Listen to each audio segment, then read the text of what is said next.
Pure nonsense. This will implode the moment it touches real-world operations. Director Gerald's voice boomed across the conference room, his laughter echoing off the glass walls. He waved my presentation slides like they were contaminated. Did anyone actually review this before wasting the board's time? I stood at the front of that boardroom in Salt Lake City, my hands gripping the edge of the table so hard my knuckles went white.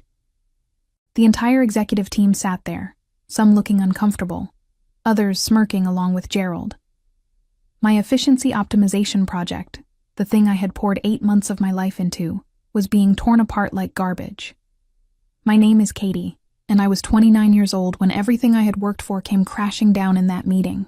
I had been a senior operations analyst at North Peak Engineering for 3 years, and I thought I had finally created something that could change how the company functioned. The project was simple in concept, but revolutionary in execution. A software system that could reduce operational costs by analyzing workflow inefficiencies in real time and automatically suggesting corrections. I had run the numbers dozens of times. The pilot test showed a 55% reduction in wasted resources. 55%. That was not a small improvement. That was transformational. I had documentation, case studies, projections. Everything pointed to this being exactly what North Peak needed. But Gerald, the director of operations and my direct superior, had never liked me. I knew that from day one. He was in his late 50s, one of those men who had climbed the corporate ladder when handshakes mattered more than actual competence. He saw me as a threat, someone who might expose how outdated his methods were. Katie here thinks she can revolutionize our entire operation with some app she cobbled together, Gerald continued, his tone dripping with condescension. Tell me, Katie, did you even consider the infrastructure costs, the training requirements, the inevitable system failures? I took a breath. I did consider all of that. The implementation costs are projected in the financial breakdown on page 12. The training is minimal because the interface is intuitive, and the system has fail-safes built in specifically to prevent fail-safes, he interrupted, laughing again. You hear that? She has fail-safes. Listen, sweetheart. I have been doing this job since before you graduated high school. I know what works and what does not. This is amateur hour. Sweetheart. He actually called me sweetheart in front of the board. I felt my face burn. Some of the board members shifted in their seats. The chief financial officer, Patricia, looked like she wanted to say something, but she stayed quiet. Everyone stayed quiet. Nobody wanted to challenge Gerald. He had been with the company for 23 years. He had relationships, influence, power. I looked around the room. The data supports this. If you would just look at the pilot results. The pilot results are meaningless, Gerald said flatly. You ran tests on a small team under controlled conditions. That proves nothing. In the real world, with actual pressure and actual stakes, this system would collapse. It is fundamentally flawed. How is it flawed? I asked. My voice came out steadier than I felt. Gerald leaned back in his chair, smiling like he had won. Because it relies on theoretical efficiency models that do not account for human behavior. People are not robots, Katie. You cannot optimize them like they are lines of code. That is exactly why the system works, I said. It does not force people into rigid processes. It adapts to how people actually work and finds inefficiencies in the gaps. It is designed around human behavior, not in spite of it. Gerald waved his hand dismissively. This conversation is over. The project is dead. We are not implementing this, and frankly, I am disappointed that resources were wasted on it in the first place. The room went silent. I stood there, feeling like the floor was dropping out from under me. 8 months. 8 months of late nights, skipped weekends, sacrificed time with friends and family. All of it dismissed in 15 minutes. I gathered my papers slowly, deliberately. My hands were shaking, but I kept my face neutral. I would not give Gerald the satisfaction of seeing me break down. "I am done then," I said quietly. Gerald looked up, surprised. "What?" "I am done," I repeated, louder this time. "If this company does not see the value in innovation, then I do not see the value in staying." Gerald's expression shifted from surprise to amusement. "Are you threatening to quit?" "I am not threatening anything. I am telling you that I am leaving, but you will hear from me in 8 months. "Is that a threat?" Gerald asked, his smile widening. "No," I said. "It is a promise." I walked out of that boardroom with my head high, even though inside I felt like I was falling apart. I cleaned out my desk that same afternoon. My coworkers watched me pack up my things, and a few came over to offer quiet words of support. They knew what had happened. Word spread fast in offices like that. My friend Jenna, who worked in the finance department, found me in the parking lot as I was loading boxes into my car. "Katie, wait. Are you really leaving?" "I am," I said. "But what about your project? You worked so hard on it." "Gerald killed it. There is nothing left to fight for here." Jenna looked upset. "That is so unfair. Everyone knows your project was solid. He just hated that you made him look bad." "I know," I said, "but it does not matter now. So what are you going to do?" I looked at her, and something inside me hardened into resolve. I am going to prove him wrong. I grew up in a small town outside Salt Lake City, the daughter of 2 public school teachers who taught me that hard work and integrity mattered more than anything else. My parents were not wealthy, but they made sure my younger brother and I had everything we needed. They taught us to value education, to question assumptions, and to never settle for mediocrity. I was always good with numbers and patterns. In high school, I took every math and computer science class available. My teachers encouraged me to apply to top engineering programs, but my family could not afford the out-of-state tuition. I went to the state university instead, worked 2 part-time jobs to cover expenses, and graduated with honors in industrial engineering. North Peak Engineering hired me right out of college. It was a mid-sized firm that specialized in logistics and supply chain optimization for manufacturing companies. The work was challenging, and I loved it. I threw myself into every project, learned from the senior analysts, and quickly moved up from junior analyst to senior analyst. But I also noticed things: inefficiencies, outdated processes, systems that had not been updated in years because nobody wanted to rock the boat. I started documenting these issues, looking for patterns, and within a year, I had identified dozens of areas where the company was hemorrhaging money. That was when I came up with the idea for the efficiency optimization system. It was not just software. It was a complete rethinking of how operations were managed. Instead of relying on quarterly reviews and static reports, the system would monitor workflows in real time, flag problems as they emerged, and suggest solutions based on predictive analytics. I pitched the idea to Gerald during one of our team meetings. He listened with a skeptical expression, then told me it sounded interesting but would require more research.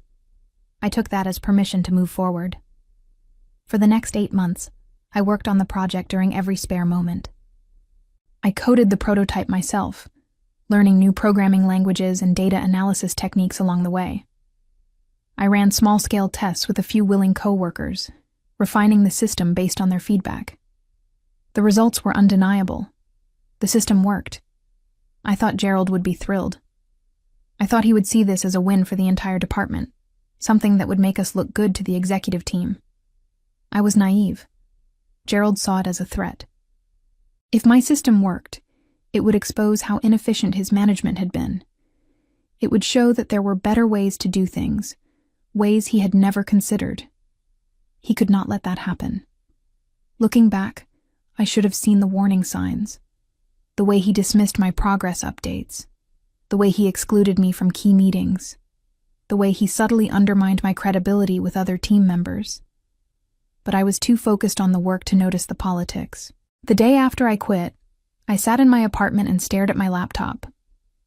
I had no job, no backup plan, and no idea what to do next. My savings could cover maybe 3 months of expenses if I was careful. After that, I would be in serious trouble. But I also had something Gerald did not expect. I had my project. The code, the data, the documentation, all of it was mine. I had worked on it outside of company time, using my own equipment and resources. North Peak had no legal claim to it. I opened my laptop and started researching.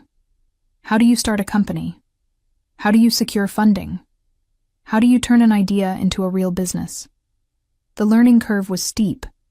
I spent the next week buried in articles, videos, and podcasts about entrepreneurship. I joined online forums where startup founders shared advice. I reached out to former classmates who had gone into tech. I absorbed everything I could. One name kept coming up in my research. Vivian, a venture capitalist based in Salt Lake City, who specialized in early-stage tech startups. She had a reputation for taking risks on unconventional ideas. I found her email address and drafted a message introducing myself and my project. I rewrote it 7 times before finally hitting send.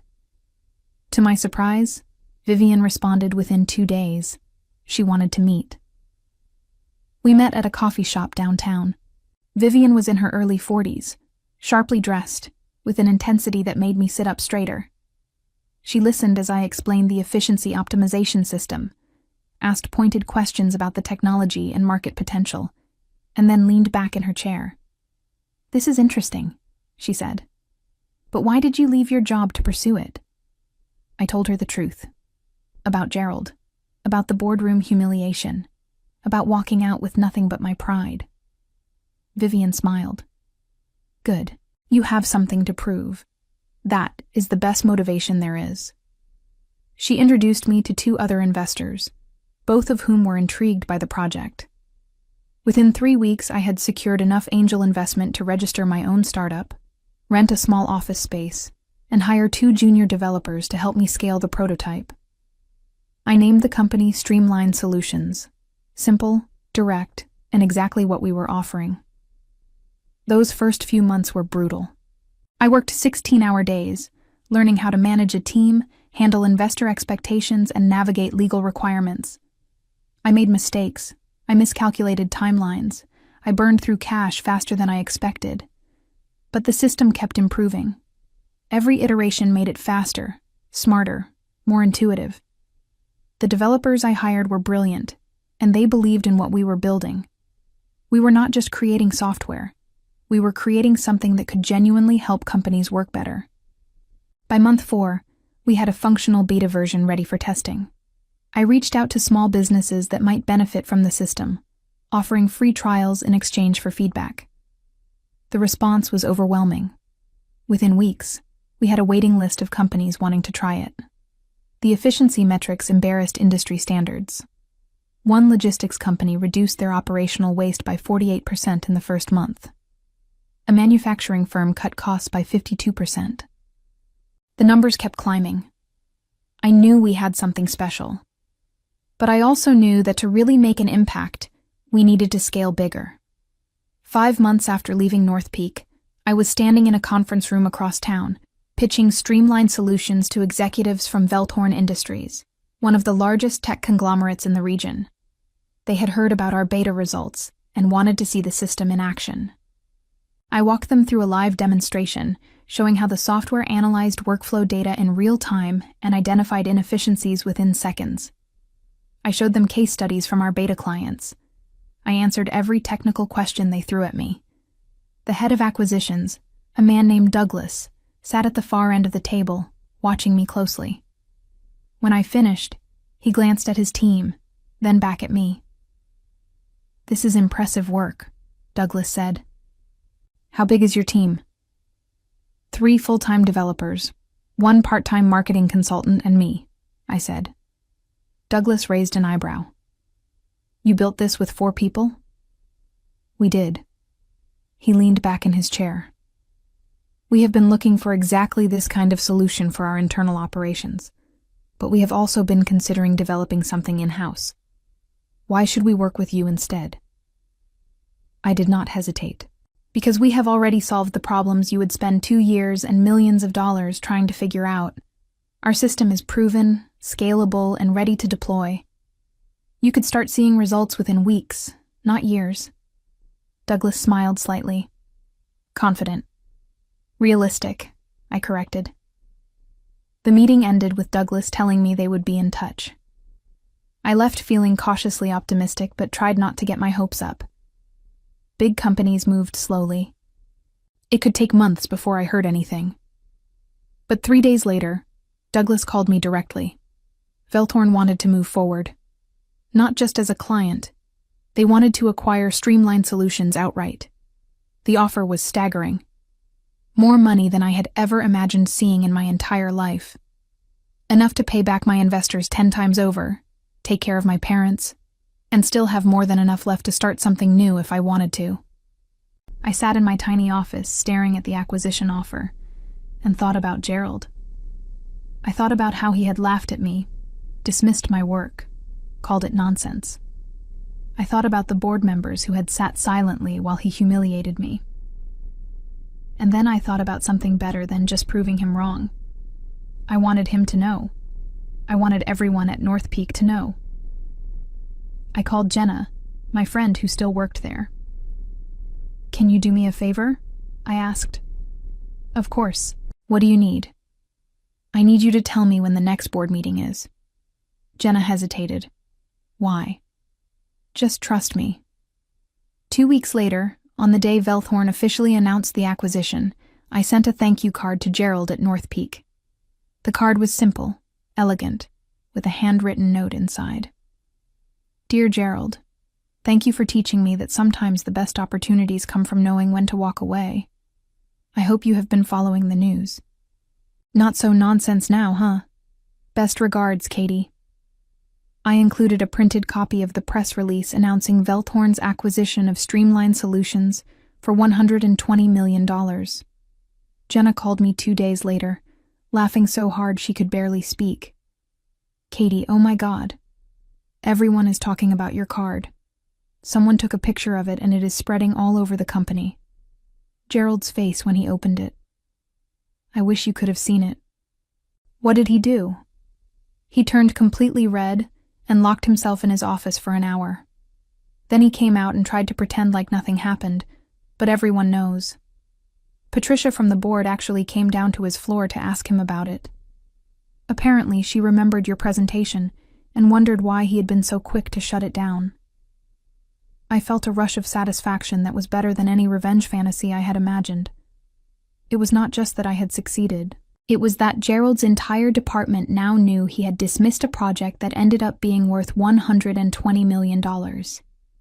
The story did not stay contained to North Peak. Within days, someone had posted about it on an industry forum. Then, it made its way to Twitter. People started sharing it, adding their own commentary about short-sighted management and toxic workplace cultures. My thank you card became a symbol of poetic justice. Journalists reached out asking for interviews. Business podcasts wanted me to tell the story. I declined most of them, but I did agree to one interview with a local tech publication. The headline read, "Local Engineer Turns Rejection into $120 million Success." In the article, I talked about the importance of believing in your work, even when others do not. I talked about the risks of starting a company and the support I had received from investors who took a chance on me. And when the interviewer asked about North Peak, I kept it professional but honest. There are companies that encourage innovation, and there are companies that fear it, I said. I am grateful to have found people who believed in what I was building. The article went viral in tech circles. North Peak's name was mentioned repeatedly, not in a flattering light. People started asking questions about their internal culture and management practices. I heard through Jenna that Gerald was under serious scrutiny from the board. They wanted to know why he had dismissed a project that could have saved the company tens of millions of dollars. They wanted to know if there were other innovations being stifled by outdated management. But I was not thinking about Gerald anymore. I was busy with the acquisition process, working with Velthorn's team to integrate Streamline Solutions into their operations. The transition was complex, but it was also exhilarating. I was learning more in those weeks than I had in years. One afternoon, I received an email from Patricia, the chief financial officer who had been in that disastrous board meeting. She congratulated me on my success and asked if I would be willing to meet for coffee. I agreed, curious about what she wanted. We met at the same coffee shop where I had first met Vivian. Patricia looked uncomfortable as she sat down across from me. "I wanted to apologize," she said. "I should have spoken up in that meeting. Your project deserved a fair evaluation, and Gerald shut it down unfairly. I knew it at the time, but I did not say anything." I appreciated her honesty. "Why are you telling me this now?" "Because what happened to you has made me realize how much we have lost by not challenging people like Gerald. You are not the first talented person he has driven away. You are just the first one whose success was impossible to ignore." We talked for over an hour. Patricia told me that North Peak was undergoing major changes, restructuring management and implementing new policies to encourage innovation. It was too little, too late for me, but maybe it would help the next person. As I left that meeting, I felt a sense of closure I had not expected. The revenge I had wanted was not really about hurting Gerald. It was about proving to myself that I had been right to believe in my work, that walking away had been the right choice, and that success was possible even when people tried to tear you down. The acquisition process with Velthorn moved faster than I expected. Within 6 weeks, the deal was finalized, the money was in the bank, and Streamline Solutions officially became part of their technology division. I stayed on as a consultant for the integration, which meant I spent most of my time in meetings with their engineering teams, explaining the system architecture and training their developers on maintenance protocols. It was strange going from running my own small startup to being part of a massive corporation. Velthorn had thousands of employees, multiple office buildings, and layers of bureaucracy that made even simple decisions take weeks. But they also had resources I could never have accessed on my own: massive computing power, talented engineers, and distribution channels that could get the efficiency system into companies worldwide. Douglas, the head of acquisitions, became something of a mentor during those weeks. He invited me to strategy meetings where Velthorn executives discussed their long-term vision for operational technology. They saw my system as just the beginning, a foundation they could build on to create an entire suite of efficiency tools. During one of these meetings, Douglas asked me what I wanted to do next. "You could stay on permanently," he said. "Lead the development of the next generation of this technology. We would give you a team, a budget, and complete creative control." It was tempting. The security of a steady paycheck, the prestige of working for a major tech company, the opportunity to keep building on what I had started. But something held me back. "Can I think about it?" I asked. "Of course. Take your time." I left that meeting feeling conflicted. Part of me wanted to accept immediately. Another part remembered why I had left North Peak in the first place. The frustration of working within systems that did not value innovation. The exhaustion of fighting political battles just to get things done. That evening, I met Vivian for dinner at a restaurant downtown. She wanted to celebrate the acquisition, but she also sensed my hesitation about what came next. "You seem distracted," she said after we ordered. "I am trying to figure out what to do with my life," I admitted. "Velthorn wants me to stay on permanently. It is a great opportunity, but I am not sure if it is what I want." Vivian set down her wine glass and looked at me seriously. "What do you want?" "I do not know anymore. A year ago, I just wanted to build something that worked. Now I have done that, and I feel like I should be happier about it." "You are not happy." "I am proud of what we accomplished," I said carefully. "But I think I missed the challenge of building from scratch. Working for Velthorn feels safe, and safe feels boring." Vivian smiled. "Then do not take the safe route. You have the money now to take risks. You could start something completely new. You could invest in other founders. You could take a year off and travel the world." You have earned the freedom to choose." Her words stayed with me for days. I had spent so long focused on proving Gerald wrong that I had not thought about what I actually wanted beyond that. Now that I had succeeded, the path forward felt less clear. Meanwhile, the story about my thank you card continued to spread. What had started as an inside joke at North Peak became a widely shared anecdote in business circles. Someone created a meme using a screenshot of a news article about the acquisition with the caption, "Not so nonsense now, huh?" It got thousands of shares. I started receiving messages from people I had never met. Other engineers who had been dismissed by short-sighted managers, entrepreneurs who had been told their ideas would never work, young professionals struggling to be taken seriously in toxic work environments. They thanked me for sharing my story. They told me it gave them courage to stand up for themselves. One message in particular stuck with me. It was from a woman named Claire who worked at a manufacturing company in Denver. She wrote that she had developed an inventory management system that could save her company millions, but her supervisor kept blocking her efforts to present it to upper management. She had been ready to give up until she read about my experience. "Your story reminded me that sometimes you have to leave to succeed," Claire wrote. "I just gave my notice today. I am terrified, but I am also excited. Thank you for showing me it was possible." I responded to Claire immediately, offering to connect her with Vivian and other investors who might be interested in her project. We exchanged several emails over the following weeks, and I found myself energized by helping her navigate the same challenges I had faced. That was when it hit me. What I wanted to do next was not work for Velthorn, and it was not start another company of my own.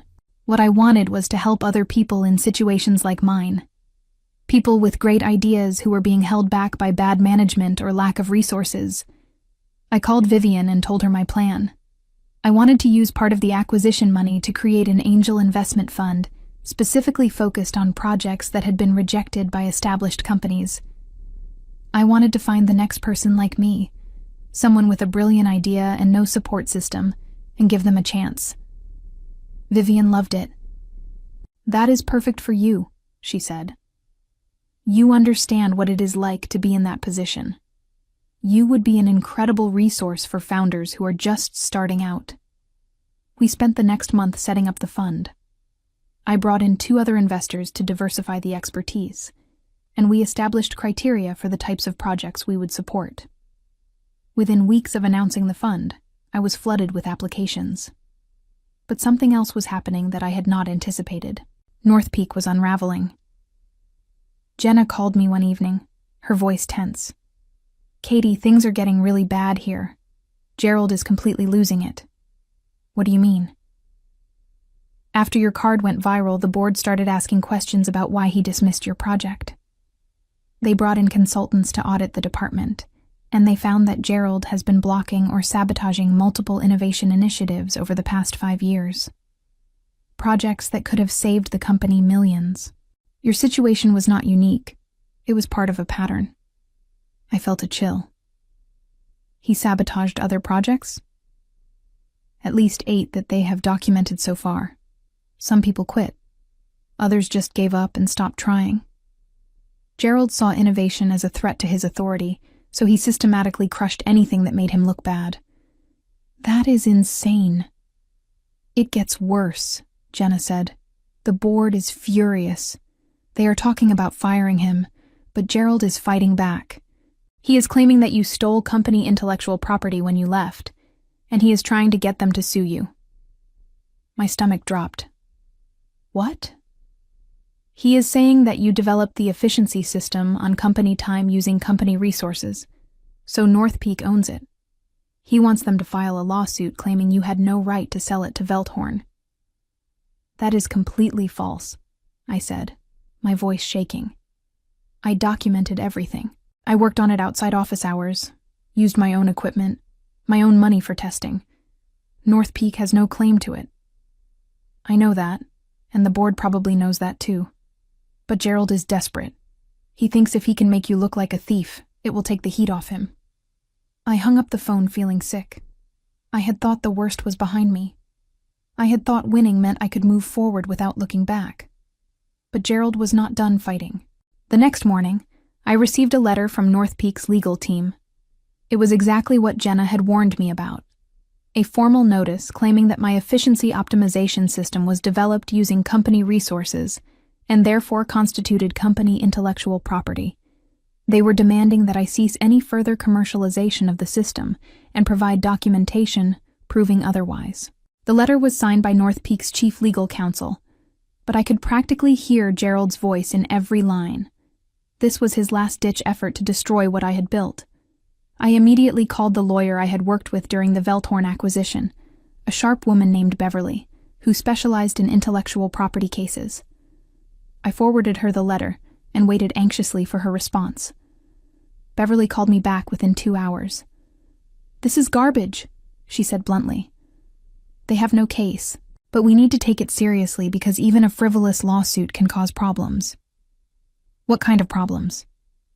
"Velthorn might get nervous about the acquisition. Business partners might hesitate to work with you.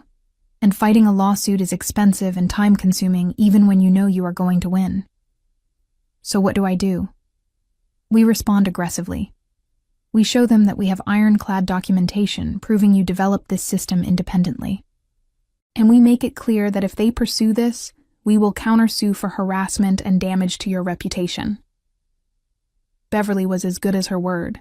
Within 3 days, she had compiled a comprehensive response package that included time-stamped files showing when I had worked on the project, receipts for equipment and software I had purchased, emails proving I had sought legal advice before leaving North Peak to ensure I was not violating any contracts, and testimony from my developers confirming that the current version of the system was substantially different from anything that had existed during my time at North Peak. But Beverly also did something I had not expected.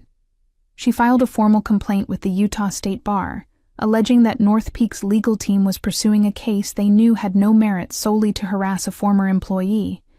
It was a bold move, but Beverly insisted it was necessary. "We need to show them we are not backing down," she explained. "Companies like North Peak count on people being too scared or too broke to fight back. You have resources now. Use them." The complaint sent shockwaves through North Peak. According to Jenna, the board was furious when they learned about it. They had not fully understood the weakness of Gerald's claims when they authorized the legal letter, and now they were facing potential sanctions from the state bar. Within a week, I received a call from Patricia, the chief financial officer. She asked if we could meet in person to discuss the situation. I brought Beverly with me. We met in a conference room at a neutral location, a business center halfway between Salt Lake City and North Peak's headquarters. Patricia arrived with North Peak's outside legal counsel, a gray-haired man named Howard who looked deeply uncomfortable. Patricia got straight to the point. "We want to resolve this situation quickly and quietly. After reviewing the documentation your attorney provided, it is clear that North Peak has no legitimate claim to your intellectual property. We are prepared to withdraw the demand letter and issue a formal statement confirming that you developed the efficiency system independently." "And what do you want in return?" Beverly asked. "We would like you to drop the bar complaint," Patricia said. "And we would like a mutual non-disparagement agreement. You do not talk negatively about North Peak, and we do not talk negatively about you." Beverly glanced at me, and I shook my head slightly. "No," I said. Patricia looked surprised. "No? I will drop the bar complaint, but I am not signing a non-disparagement agreement. I have never spoken negatively about North Peak beyond stating facts about what happened. I sent Gerald a thank you card that went viral, but I did not create the meme or orchestrate the public response. That happened organically because people connected with the story. You cannot ask me to pretend none of that happened or prevent me from talking about my own experiences." Howard, the lawyer, started to object, but Patricia held up a hand. "You are right," she said quietly. "That was an overreach on our part. We will withdraw the demand letter and issue the statement confirming your independent development of the system. In return, you drop the bar complaint. That is the deal." Beverly looked at me and I nodded. Agreed. We shook hands, and that should have been the end of it. But as we were leaving, Patricia asked if she could speak to me privately for a moment. Beverly stepped outside, and Patricia closed the conference room door. "There is something you should know," Patricia said. "The board voted yesterday to terminate Gerald's employment effective immediately. We are also conducting a full investigation into his conduct over the past decade. What we are finding is disturbing. Jenna mentioned he blocked other projects. It was more than that. He actively destroyed documentation, lied to the board about project viability, and in at least 3 cases, took credit for work done by junior employees. One of those employees was so demoralized, they left the industry entirely. We are trying to locate them now to make amends." I felt a mix of vindication and sadness. "I am glad you are addressing it, but those people deserve better while it was happening." "I know," Patricia said. "I failed them by not speaking up sooner. That is something I have to live with. But I wanted you to know that we are taking serious steps to change the culture at North Peak. We have implemented new policies, brought in outside consultants, and we are actively recruiting diverse talent to rebuild the operations department." "Why are you telling me this?" Patricia hesitated. "Because I wanted to ask if you would consider consulting for us. Not permanently, but perhaps helping us establish better processes for evaluating innovation proposals. You have insight into what went wrong, and you could help us fix it." I considered her offer for a long moment. Part of me wanted nothing to do with North Peak ever again. But another part saw an opportunity to actually make a difference, to prevent what happened to me from happening to someone else. "I will think about it," I said finally. "But I am not making any promises." "That is fair." News of Gerald's termination spread through industry circles within days. Unlike my story, which had been shared as inspiration, Gerald's downfall was shared as a cautionary tale. Articles appeared in business publications about the dangers of toxic management and the importance of fostering innovation. North Peak was mentioned frequently, usually as an example of what not to do. I tried not to pay attention to it, but it was hard to ignore. People kept sending me links to articles and social media posts. One particularly viral thread on Twitter documented multiple cases of talented engineers being driven out of companies by insecure managers, with my story cited as the most dramatic example. Gerald himself disappeared from public view. His LinkedIn profile went dark. He did not respond to interview requests from journalists. According to Jenna, he had hired a crisis management firm to try to rehabilitate his reputation, but it was not working. Too many former employees were coming forward with their own stories of how he had treated them. I should have felt satisfaction, but mostly I felt exhausted. The whole situation had consumed months of my life, and I was ready to move forward. I wanted to focus on my new investment fund and helping other entrepreneurs succeed. But then something unexpected happened that changed everything. I received an email from someone named Thomas, who identified himself as Gerald's nephew. The email was brief, but intriguing. Thomas wanted to meet with me to discuss something important about his uncle. He said it was not a trick or an attempt to make me feel guilty. He had information I needed to hear. Beverly advised me not to respond. It could be a setup, she warned. Gerald might be trying to gather ammunition for another legal attack. But my curiosity got the better of me. I agreed to meet Thomas in a public place, the same coffee shop where I had met Vivian and Patricia. I brought Beverly with me, and we arrived early to scope out the location. Thomas showed up exactly on time. He was in his mid-30s, dressed casually in jeans and a sweater, and he looked nervous. He ordered coffee and sat down across from us. "Thank you for meeting with me," Thomas said. "I know this is strange." "What do you want?" Beverly asked directly. Thomas took a breath. "I want to tell you something about my uncle that might help you understand why he acted the way he did. I am not excusing his behavior. What he did to you and others was wrong. But I think you deserve to know the full story." I leaned forward slightly. "I am listening." 20 years ago, My uncle developed a revolutionary medical diagnostic tool while working at a hospital in Boston. It was brilliant, genuinely groundbreaking. He spent 2 years perfecting it, and when he finally presented it to the hospital administration, they loved it. Thomas paused, his expression pained. But then the hospital's chief of staff took the project away from him. The man claimed that since Gerald had developed it while employed by the hospital, it belonged to them. They cut Gerald out entirely, gave the project to someone else to commercialize, and that person made millions from it. Gerald got nothing, not even credit. I felt my stomach twist. So that is why he was so paranoid about innovation. He never recovered from it, Thomas said. It destroyed him professionally and personally. He became convinced that anyone with a good idea was trying to steal his thunder, that innovation was just a threat to job security.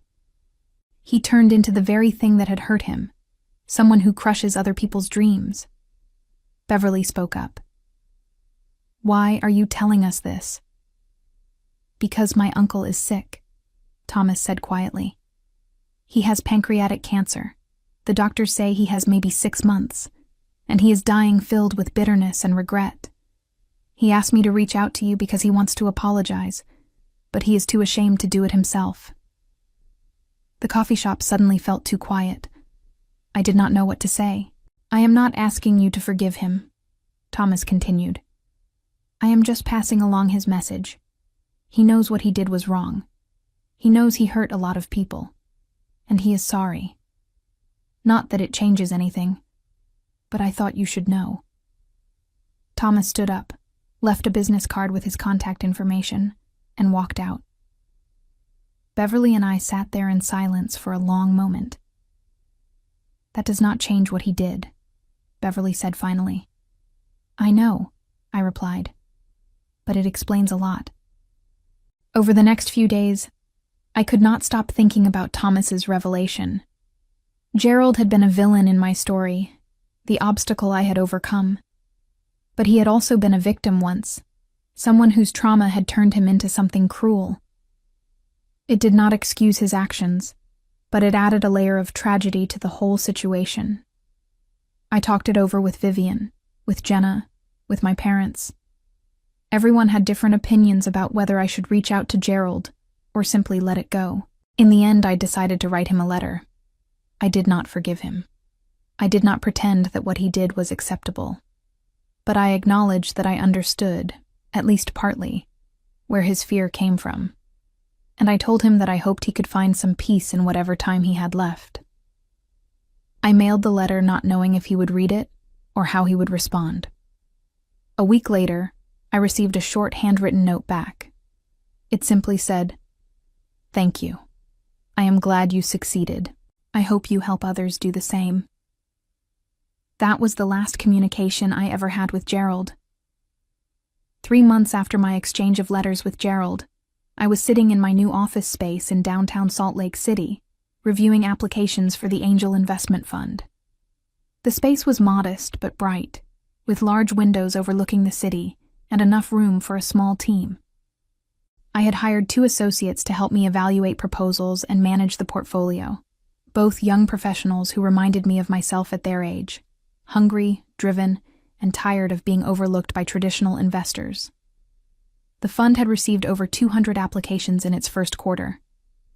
Stories poured in from engineers, designers, healthcare workers, teachers, people from every industry imaginable who had developed solutions to real problems only to be dismissed by the gatekeepers in their fields. Reading their proposals was like looking into a mirror. I saw my own frustration and determination reflected in every page. One application stood out immediately. It came from a woman named Bethany who worked as a nurse in Phoenix. She had developed a patient monitoring system that could predict complications hours before they became critical, potentially saving thousands of lives. She had presented it to her hospital's administration multiple times, only to be told it was too expensive to implement, and that her job was to provide care, not innovate. I called Bethany that afternoon. She answered on the second ring, her voice cautious. "Is this really Katie?" she asked. "It is," I read your application. Your monitoring system is exactly the kind of project we want to support. Can you walk me through how it works? Bethany's caution dissolved into excitement as she explained the technical details. The system used existing patient data to identify patterns that human observers often missed. It was elegant, efficient, and could be integrated into current hospital infrastructure with minimal disruption. Why did your hospital reject this? I asked, though I already knew the answer. The director of nursing said it would make nurses less important if a computer could do part of our job. She saw it as a threat instead of a tool. I tried explaining that it would free us up to spend more time with patients, but she would not listen. Have you thought about leaving and developing this independently? Bethany laughed bitterly. On a nurse's salary? I have student loans and rent. I barely have savings. Starting a company is not something people like me get to do. What if you had funding? I asked. What if someone covered your living expenses for 6 months and gave you seed money to build a prototype? The line went quiet for a moment. Are you serious? Completely serious. Send me your technical specifications and a detailed budget. If everything checks out, we will make you an offer within 2 weeks. Bethany started crying. Thank you. You have no idea what this means. But I did know. I knew exactly what it meant. Over the next several weeks, I worked with Bethany to structure the investment and set up her company. We connected her with medical device experts who could advise on regulatory requirements. We introduced her to hospital administrators who were more forward-thinking than her current employer. We gave her everything she needed to succeed. Bethany was not the only one. By the end of the fund's first 6 months, we had invested in 12 projects. A teacher who had developed an adaptive learning platform, an environmental scientist with a breakthrough water filtration system, a mechanic who had designed a more efficient engine component. Each person had been dismissed or blocked by someone in authority who felt threatened by innovation. The work was deeply satisfying in a way that selling my own company had not been. Watching these founders overcome the same obstacles I had faced, seeing their ideas come to life, knowing that I had played a role in making it possible, that felt like the real victory. But the story was not finished. One afternoon, I received a call from a journalist named Marcus, who wrote for a national business publication. He was working on a feature about the rise of niche angel funds and wanted to profile mine. What makes your fund different? Marcus asked during our phone interview. We focus specifically on projects that have been rejected by established institutions, I explained. We believe that some of the best innovations are being killed by people who are more interested in protecting their own positions than advancing their fields. That is a pretty specific thesis. Where does it come from? I told him my story. Not just the sanitized version I had shared before, but the whole thing. The humiliation in the boardroom. Walking out with nothing. Building streamlined solutions from scratch. The viral thank you card. Gerald's downfall. And finally, learning about his own trauma and how it had shaped his behavior. Marcus was silent for a moment after I finished. That is an incredible story. Would you be willing to go on the record with all of that? I hesitated. I had been careful about how much I shared publicly, but something about this moment felt right. The fund was succeeding. The people I was helping were thriving. Maybe it was time to tell the full story. Yes, I said. I will go on the record. The article came out 6 weeks later. Marcus had done an exceptional job, weaving together my personal journey with profiles of the founders I was now supporting. The headline read, "From boardroom humiliation to $100 million exit. How one engineer is funding the next generation of rejected innovators." The article went viral immediately. It was shared across social media, picked up by other publications, and discussed on business podcasts. But unlike the first wave of attention around the thank you card, this time the focus was less on revenge and more on redemption. People were not just celebrating my success, they were inspired by what I was doing with it. Within days of the article's publication, The fund received 500 new applications. Journalists requested interviews. Conference organizers invited me to speak. Venture capital firms reached out asking how they could partner with us, but the most meaningful response came from the people I had helped. Bethany sent me a video message showing her patient monitoring system being tested at a hospital in Phoenix. The teacher I had funded had her adaptive learning platform, adopted by an entire school district. The environmental scientist was in talks with a major nonprofit about deploying her water filtration system in developing countries. These were not just business successes. They were lives being saved, children learning better, communities getting access to clean water. The ripple effects of supporting these innovations went far beyond anything I could have anticipated. 8 months after I had walked out of that boardroom at North Peak, I found myself standing on a stage at a technology conference in San Francisco. The event organizers had asked me to give a keynote address about overcoming obstacles in innovation. The auditorium was packed with over 1,000 people. I looked out at the audience and saw faces that reminded me of my younger self, ambitious, uncertain, hungry for validation. I saw people who had probably been dismissed or discouraged, people who wondered if their ideas were worth fighting for. I told them my story. I started with the moment Gerald had called my project nonsense and laughed in front of the board. I described the shame and anger I had felt, the fear of leaving without a plan, the grinding work of building something from nothing.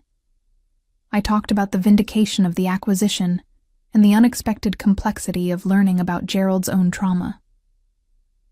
Revenge is satisfying, I said, but it is also hollow if that is all you achieve. The real victory is not in proving someone wrong. It is in building something meaningful that outlasts the conflict.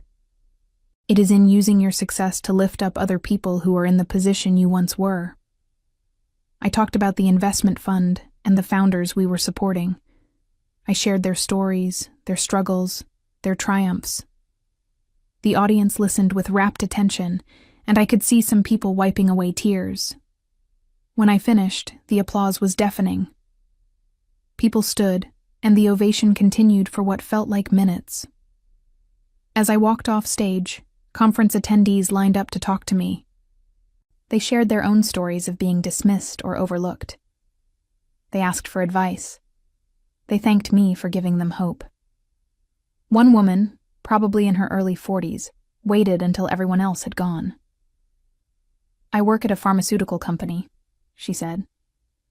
"I developed a drug delivery system that could reduce side effects for chemotherapy patients. My supervisor buried it because he said it would cannibalize existing products. I was about to give up, but after hearing you speak, I am going to fight for it, even if that means leaving."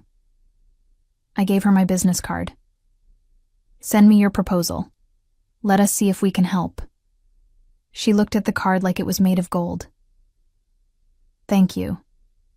You have no idea what this means." But I did know. I knew exactly what it meant. The conference marked a turning point. After San Francisco, speaking invitations poured in from around the country. I gave talks at universities, corporate events, and startup accelerators. Each time I shared not just the story of my success, but the lessons I had learned about resilience, integrity, and using power responsibly. The investment fund grew beyond what I had imagined. We raised a second round of capital, expanded our team, and broadened our focus to include not just rejected innovators, but also underrepresented founders who struggled to access traditional funding. Within a year, our portfolio included 35 companies across 15 industries. But the most satisfying moment came from an unexpected source. I received an email from Patricia at North Peak. She had stepped down as Chief Financial Officer to become the company's Chief Innovation Officer, a newly created position focused on rebuilding the culture I had once fled. Patricia wrote that North Peak had implemented several initiatives inspired by my story. They had created an innovation council where any employee could present ideas directly to leadership. They had established protected time for employees to work on side projects. They had hired external evaluators to assess proposals objectively rather than relying solely on departmental managers.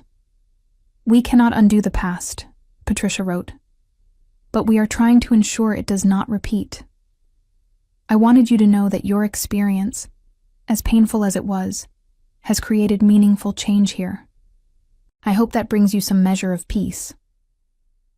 I did find peace in that, though not in the way she probably expected. The peace came from knowing that something good had emerged from something terrible. That my story had not just been about personal vindication, but had actually improved conditions for other people. I thought about Gerald sometimes, though less as time passed. I had learned through Thomas that he had died 6 months after our exchange of letters. According to Thomas, Gerald had spent his final weeks trying to make amends with people he had hurt. He had written apology letters, made phone calls, and even established a small scholarship fund for aspiring engineers who could not afford college. It was not enough to erase what he had done, but it was something. A recognition of harm, an attempt at repair. More than many people in his position ever managed. One evening, almost a year after everything had started, I sat in my office reviewing the quarter's results. The fund had performed beyond projections. 3 of our portfolio companies had been acquired by larger firms. 5 others had reached profitability. 2 were on track for initial public offerings within the next 18 months. But the numbers that mattered most were different. Bethany's patient monitoring system had been deployed in 20 hospitals and had already detected early warning signs that saved 43 lives. The adaptive learning platform had improved test scores for over 5,000 students. The water filtration system was providing clean drinking water to 3 villages in East Africa. These were the real measures of success. Not the money, though that mattered too. Not the recognition, though that had its place. The real success was in the lives being improved, the problems being solved, the potential being unleashed. My phone buzzed with a text from Jenna. "Remember Claire, that woman from Denver you helped with her inventory system? Her company just got acquired. She wanted me to tell you thanks." I smiled. Claire had been one of the first people I had helped after starting the fund. Seeing her succeed felt like closing a circle. I thought back to that moment in the boardroom when Gerald had called my project nonsense. I thought about how small I had felt, how certain I had been that my career was over. If someone had told me then what the next year would bring, I never would have believed them. The 2nd anniversary of leaving North Peak arrived on a Tuesday morning in April.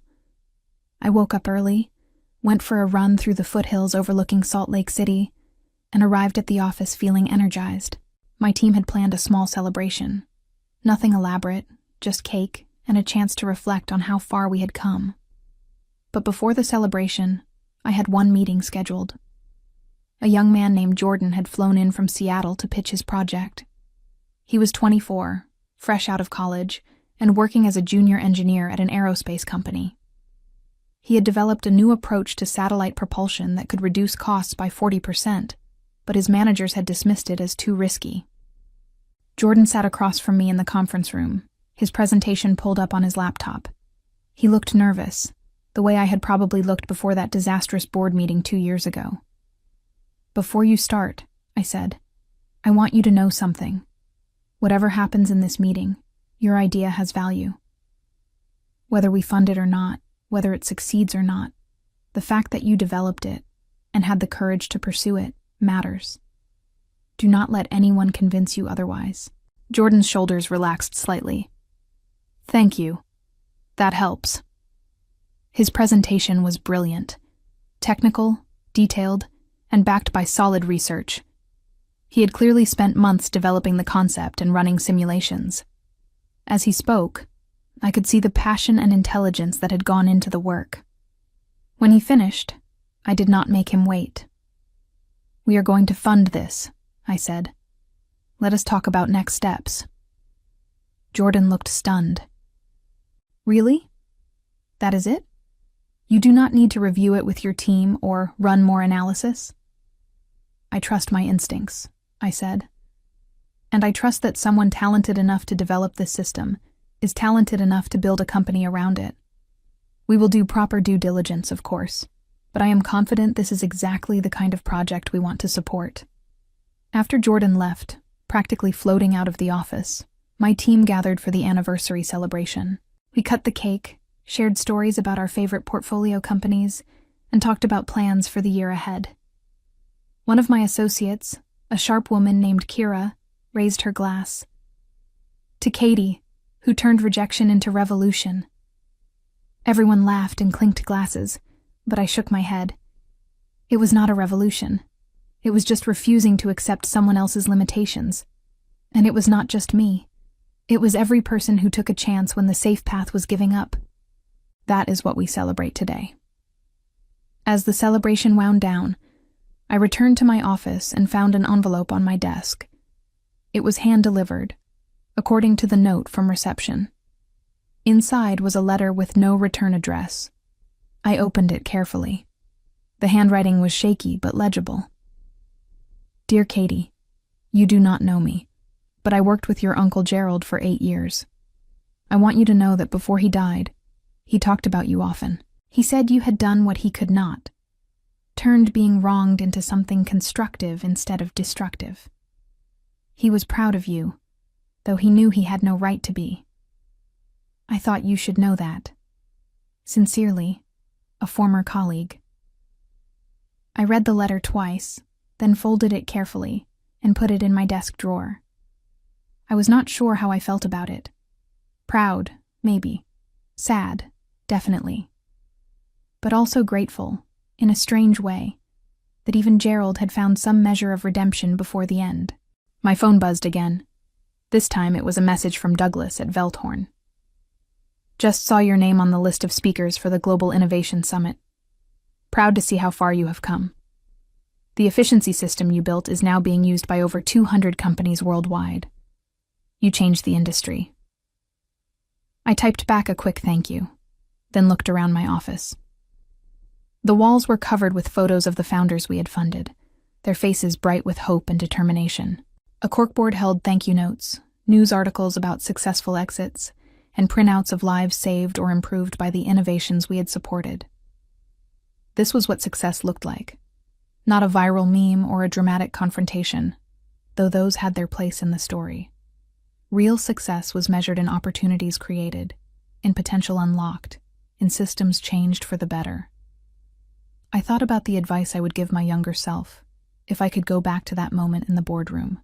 I would tell her that Gerald's laughter did not define her worth, that walking away was not failure, but the first step towards something better, that the pain of rejection would fuel not just revenge, but purpose.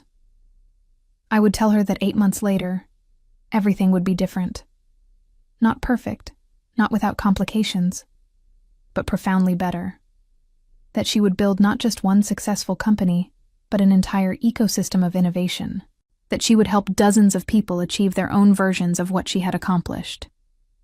And I would tell her that the thank you card, that simple, petty gesture of triumph, would end up meaning less than the thousands of thank yous that would come later from people whose lives she had helped change.